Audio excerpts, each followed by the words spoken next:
السلام علیکم ورحمۃ اللہ وبرکاتہ۔ دوستو، آپ حضرات کیسے ہیں؟ اللہ تبارک و تعالی نے قرآن پاک کے اندر ارشاد فرمایا، قل متاع الدنیا قلیل والآخرۃ خیر لمن اتقى ولا تظلمون فتیلا۔ اے نبی، آپ فرما دیجئے کہ دنیا کا جو ہے نفع جو ہے وہ تھوڑا ہے، دنیا کا جو فائدہ ہے وہ تھوڑا ہے، والآخرۃ خیر لمن اتقى، اور متقیوں کے لیے آخرت زیادہ بہتر ہے میرے محترم بزرگوں اور دوستو۔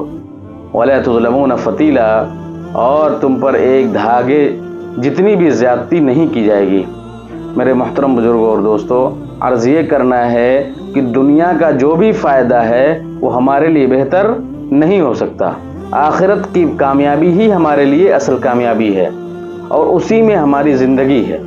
اللہ تبارک و تعالیٰ نے اس آیت کے اندر دنیا کی جو بھی فوائد آپ لوگوں کو نظر آتے ہیں ان تمام کو بالائے طاق رکھتے ہوئے یہ ارشاد فرمایا کہ دنیا کی جو بھی زندگی ہے یہ دھوکے کی طرح ہے، آخرت کی زندگی ہی ہمیشہ ہمیشہ کے لیے قائم رہے گی، اور اس کا جو فائدہ ہوگا وہ ہمیشہ ہمیشہ آپ تک قائم رہے گا، اور تم پر جو ہے کوئی زیادتی، یعنی مثال اللہ تبارک و تعالیٰ نے پیش کیا کہ ایک دھاگے جتنی بھی زیادتی آپ پر نہیں کی جائے گی۔